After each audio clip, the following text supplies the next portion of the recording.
Hello everyone. जैसा कि पिछले लेक्चर में हम लोगों ने टाइप्स ऑफ रिलेशन पढ़ा था और टाइप्स ऑफ रिलेशन में दो टाइप्स हमने देखा था। पहला रिफ्लेक्सिव रिलेशन और दूसरा सिमेट्रिक रिलेशन। और आज हम लोग पढ़ेंगे ट्रांजिटिव रिलेशन होता क्या है। ठीक है, तो हेडिंग डालें यहाँ ट्रांजिटिव रिलेशन।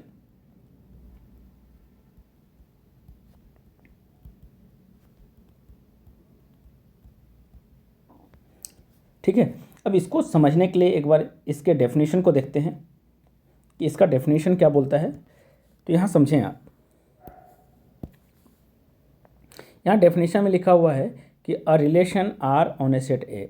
एक सेट ए में एक रिलेशन आर है। इस रिलेशन आर को ट्रांजिटिव हम तभी बोलेंगे if A comma B belongs to R. इसका मतलब क्या है सर?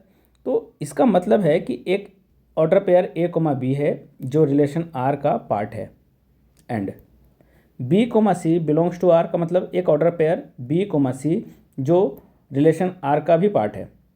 अब इन दोनों ऑर्डर पेयर को ध्यान से देखो। इन दोनों ऑर्डर पेयर में जो पहले ऑर्डर पेयर का सेकेंड एलिमेंट है और सेकेंड ऑर्डर पेयर में जो फर्स्ट एलिमेंट है, ये दोनों कॉमन है।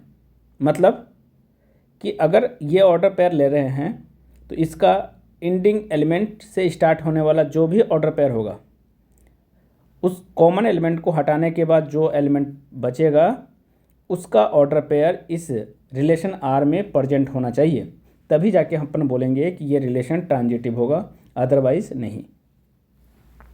एग्जाम्पल से समझते हैं। जैसे हमारे पास एक एग्जाम्पल दिया हुआ है, ये एक सेट ए है जिसमें एलिमेंट 1,2,3 है। ठीक है, और एक रिलेशन डिफाइंड है इसी सेट ए में, जो कि लिखा हुआ है कि relation R 1 is equal to, इसमें एक ऑर्डर पेयर 1,2 है, दूसरा ऑर्डर पेयर 2,3 है और तीसरा ऑर्डर पेयर 1,3 है। और इस रिलेशन R1 को चेक करना है कि ये ट्रांजिटिव है कि नहीं।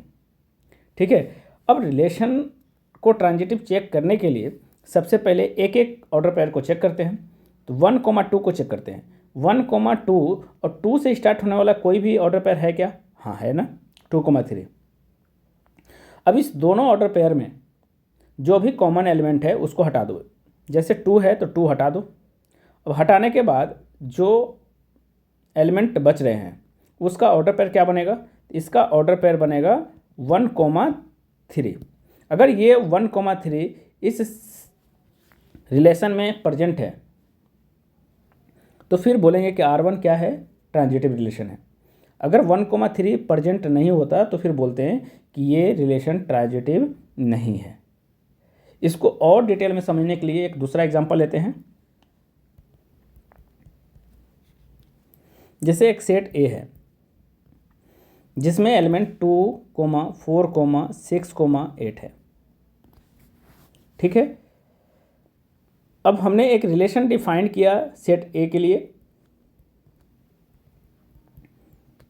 जिसमें एक ऑर्डर पेयर 2,2, 4,4, 6,6,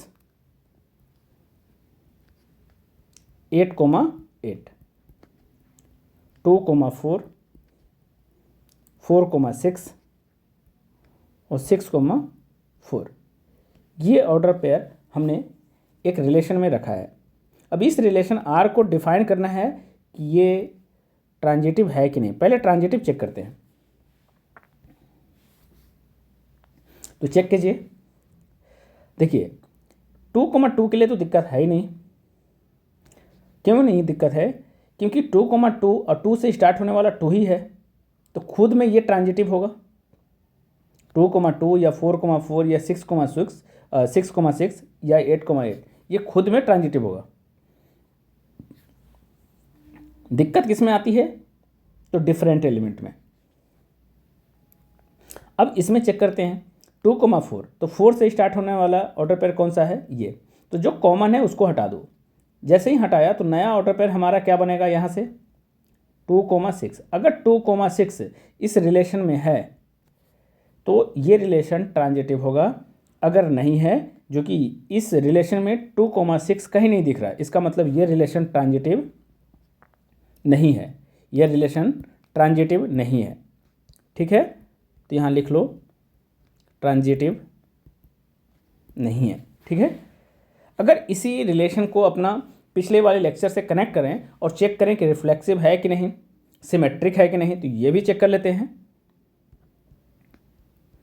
तो रिफ्लेक्सिव के लिए सारे एलिमेंट का रिलेशन खुद के साथ होना चाहिए, मतलब 2 का रिलेशन 2 के साथ होना चाहिए जो कि है, 4 का रिलेशन 4 के साथ होना चाहिए जो कि है, 6 का रिलेशन 6 के साथ होना चाहिए जो कि है, 8 का रिलेशन 8 के साथ होनी चाहिए जो कि है।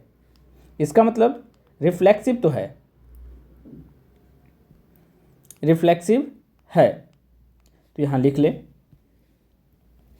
रिफ्लेक्सिव। ठीक है। अब सिमेट्रिक चेक करो।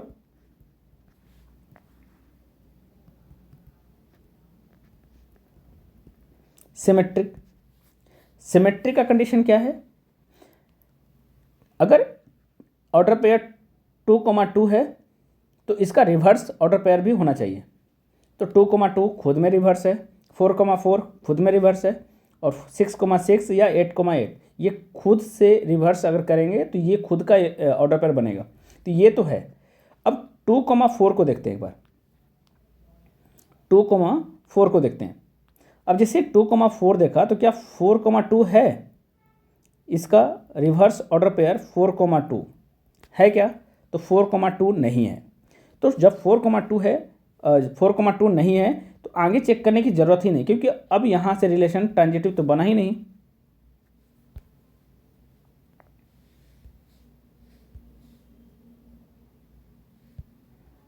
हाँ, यहाँ रिलेशन ट्रांजिटिव सिमेट्रिक बना ही नहीं। तो हमारे पास ये 3 रिलेशन में इस रिलेशन को देख के क्या समझ में आया? कौन कौन रिलेशन होगा? तो ट्रांजिटिव नहीं होगा, रिफ्लेक्सिव होगा और सिमेट्रिक नहीं होगा। मतलब इस रिलेशन आर जो है ये सिर्फ और सिर्फ रिफ्लेक्सिव होगा, नॉट ट्रांजिटिव नॉट सिमेट्रिक। ठीक है, और इसी रिलेशन को अगर ये तीनों होता, रिफ्लेक्सिव भी होता, सिमेट्रिक भी होता और ट्रांजिटिव भी होता, तो अपन बोलते हैं इक्विवेलेंस रिलेशन। तो नेक्स्ट वीडियो में हम सीखेंगे और देखेंगे कि रिफ्लेक्सिव रिलेशन होता क्या है, और इससे रिलेटेड आपके बोर्ड में काफ़ी इंपॉर्टेंट क्वेश्चन पूछा हुआ है जो कि मल्टीपल टाइम रिपीट है। ठीक है ना, उसको देखेंगे। चलिए, ओके, बाय, गुड नाइट।